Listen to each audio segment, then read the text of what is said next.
বাচন মানে মোৰ কিচেনত যেতিয়া মই কাম কৰোঁ তেতিয়া বাচন ধুব যিয়ে নহয় ময়ে ধুব লাগিব আৰু বাচনখিনি ধুই ল'লোঁ। Hello' everyone, good evening. মোৰ অন্য টিম মিনি ব্লগ লৈ আপোনালোক সকলোকে স্বাগতম জনাইছোঁ। আশা কৰোঁ সকলো ভালে আছে। মানে ইয়াৰ মা দেখিছেনে, সঞ্জয় মাক মানে ভণ্টিৰ শাহুৱেক আৰু এইফালে জেঠাই আছে আৰু এইফালে মইনা, মানে গোটেইখিনি মিনি আমাৰ ঘৰত এয়া আবেলি হ'লে সন্ধিয়া লগা চিৰিয়েল আছে। কাৰণ মা বহুত দিনৰ মূৰত আহিছে আৰু ভাল খবৰ এটা, মানে ভণ্টি ভাল খবৰ পায়।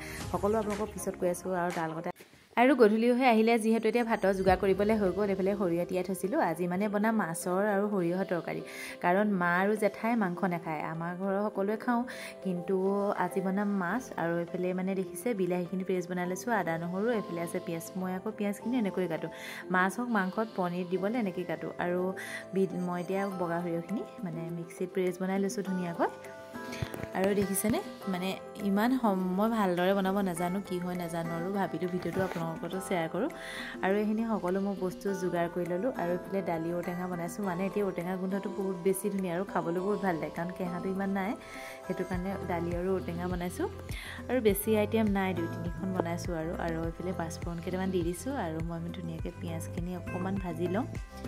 আৰু ইয়াতে মই দিছোঁ আদা নহৰু, আৰু ইয়াতে অকণমান নৰসিংহ পাত দিছোঁ, কাৰণ নৰসিংহ পাতৰ মানে গোন্ধটো বহুত বেছি ভাল লাগে। আৰু সকলোৱে বনোৱা আইটেমবিলাক অলপ বেলেগ বেলেগ ন, মই এনেকৈয়ে বনাওঁ।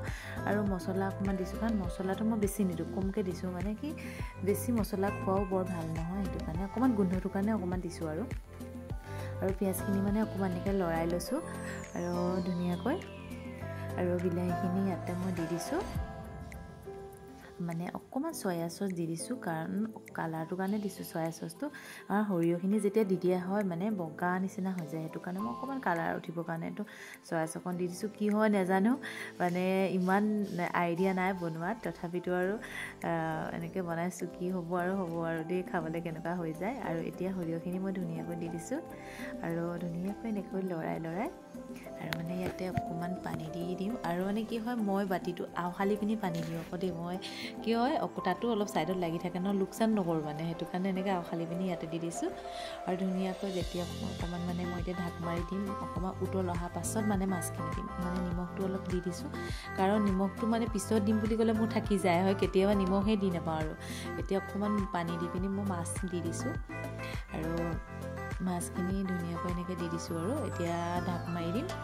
যেতিয়া অকণমান উতল আহিব মানে তেতিয়া আৰু মই গোন্ধটো আহিব, মানে তেতিয়া মানে জলকীয়াটো দিম, কাৰণ মই জলকীয়া তেলত ইমান নিদিওঁ। আৰু দেখিছে অলপ উতলা হওঁতে মই জলকীয়া দিছোঁ, কাৰণ ইমান জ্বলাও খাব নোৱাৰে, মানে অলপ জ্বলাটো দিলে ভাল লাগে। আৰু এইফালে দেখিছে বাচন, মানে মোৰ কিচেনত যেতিয়া মই কাম কৰোঁ তেতিয়া বাচন ধুব যিয়ে নহয় ময়ে ধুব লাগিব। আৰু বাচনখিনি ধুই ল'লোঁ।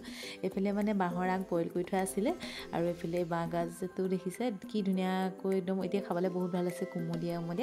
তাৰপিছত এইখিনি মানে ধুনীয়াকৈ কাটি লৈছোঁ। আৰু এইফালে আকৌ ভাজি মানে ৰেডি হৈয়ে গ'ল, বাঁহ গাজৰ ভাজি। আৰু এইফালে কচু শাক কেইটামান আছিলে, তাৰে আকৌ ধুনীয়াকৈ ধুই মেলি ৰেডি কৰি লৈছোঁ। এইফালে মাছৰ খোলা পিচ আছে, আৰু ধুনীয়াকৈ কচু শাকখিনি ধুই ইয়াতে মই বইল কৰি ল'ম। আলু দুডোখৰমান দি দিছোঁ, কাৰণ অকণমান ধুনীয়াকৈ বইল কৰি লৈছোঁ। আৰু এইফালে বিলাহী পিঁয়াজখিনি মই আদা নহৰু চব গোটাই লৈছোঁ। আৰু এইফালে কচু শাকৰ আৰু মাছৰ খোলা টেষ্টি চব্জি ৰেডি হৈ গ'ল। আৰু বাঁহ গাজৰ ভাজি, আৰু মাছৰ তৰকাৰী, আৰু ঔটেঙা দালি। আমাৰ যি ৰাতিৰ আহাৰ এয়া ৰেডি হৈ গ'ল। আৰু আমাৰ ভাত খোৱা টাইম যিহেতু হ'ল, এয়া ধুনীয়াকৈ ভাত বাঢ়িছোঁ, আৰু মাহঁতকো ভাত খাব দিছোঁ। আৰু আমি তলতে ভাত খাওঁ, এনেকৈ ডাঙৰক ভাত দিয়াৰ আগত আমি সেৱা কৰোঁ, আৰু সেৱা কৰিলোঁ।